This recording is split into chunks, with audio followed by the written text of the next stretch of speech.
Fala aí, pessoal, tudo bem com vocês? Meu nome é Alan Braga, sou instrutor na Escola Paramotor PR e vou dar uma aula introdutória aqui de meteorologia para vocês. Então, vamos lá? Por que a meteorologia é importante para o piloto de paramotor, né? Então, primeira coisa, por segurança, né? A gente precisa saber se vai chover, se o vento vai estar forte, vai estar turbulento e como que a meteorologia vai evoluir ao longo do dia ou ao longo do caminho que nós vamos percorrer aí, principalmente se vamos fazer algum voo de distância, né? Então, para contextualizar aí por que que a meteorologia é importante, vamos falar aí sobre a relação do parapente e a chuva, né?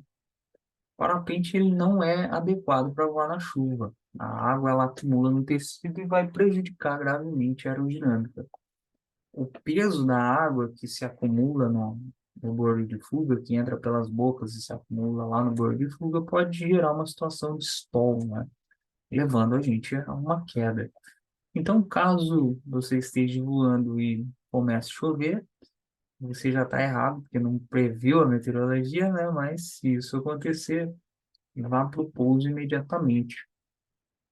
Outro fator, né, não é só a chuva que é um problema, mas o vento, né, a velocidade máxima do vento é um problema. Então, em condições normais aí, ventos de até 20 quilômetros por hora geralmente não são problemáticos.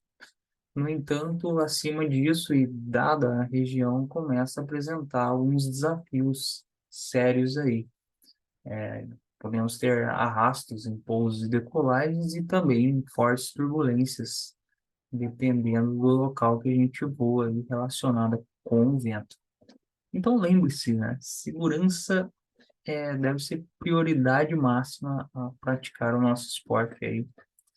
E a meteorologia é algo bastante relevante no que se diz respeito da segurança do nosso esporte, o paramotor. Iniciando então os estudos meteorológicos, começaremos aí com uma breve definição de meteorologia, é o estudo dos fenômenos da atmosfera e suas relações com o tempo, o clima, né? Para começar, então, vamos falar da atmosfera, que é a camada de gases que envolve o nosso planeta, que é composta principalmente de nitrogênio e oxigênio. A atmosfera ela desempenha papéis vitais, como fornecer o oxigênio, proteger contra a radiação solar, ela regula a temperatura, distribui a água pelo planeta e influencia significativamente o clima, além, é claro, de permitir os voos de paramotor, tá? Então, compreender a atmosfera é importante, ela é dividida em diversas camadas.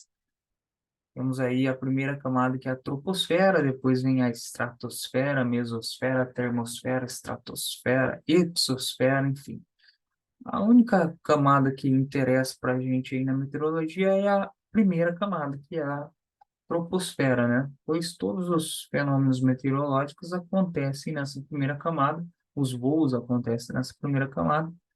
Só que tem uma camadinha ali que não estava mencionada anteriormente, que é importante também, que é a tropopausa. Logo acima aí da troposfera, é a camada chamada tropopausa, e cujo nome pausa denota que pausou alguma coisa, né? Então, se a gente observar nessa figura aqui do lado direito, a gente vai ver que ela é um gráfico que está relacionando altitude com temperatura.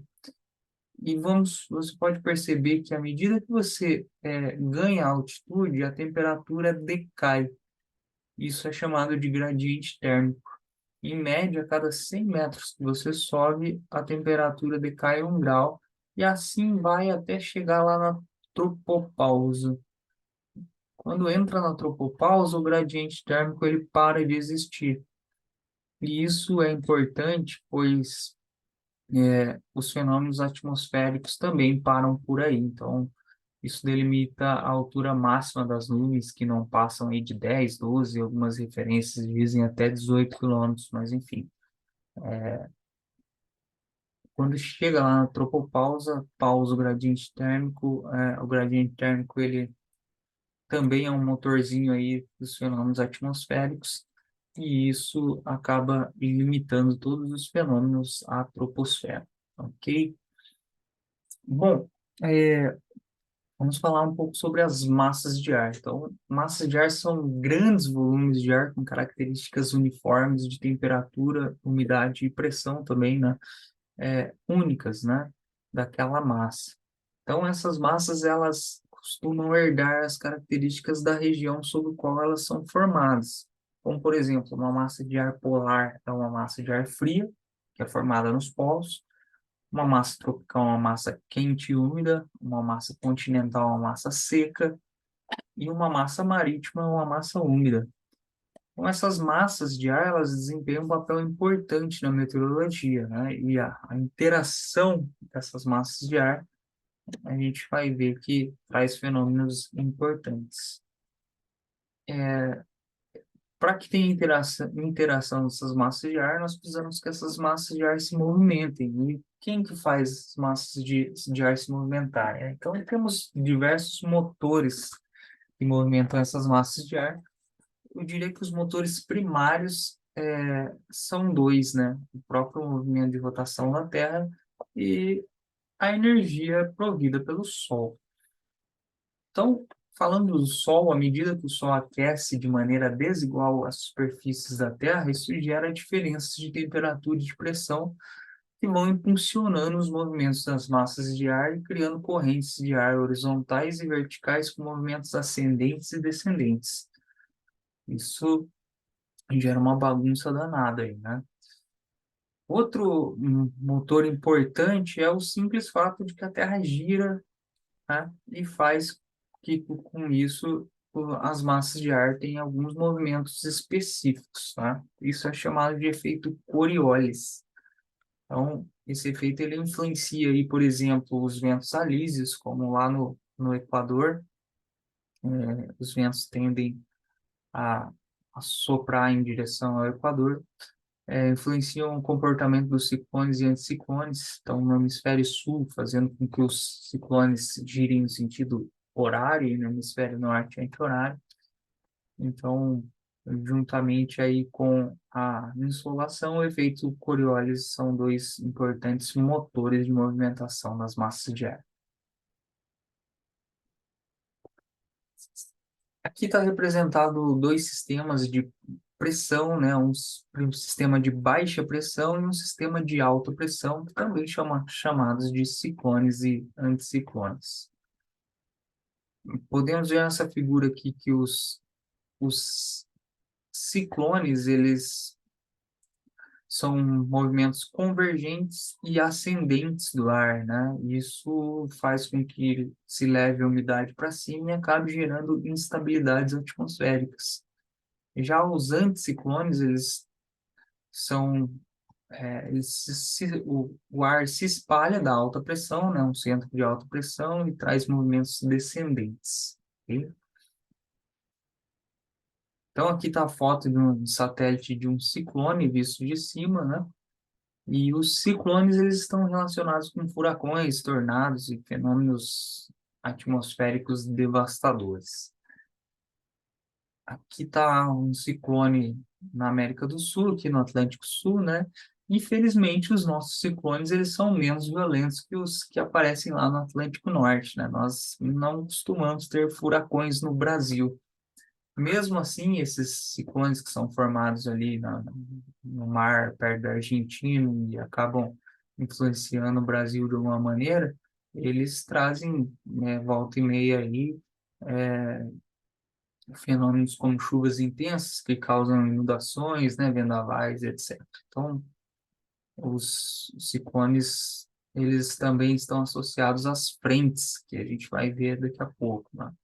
Aqui no mapa meteorológico, a gente consegue identificar o ciclone aqui como esse centro de baixa pressão, né, com a letra B. Aqui eu tenho a letra A, que é um centro de alta pressão.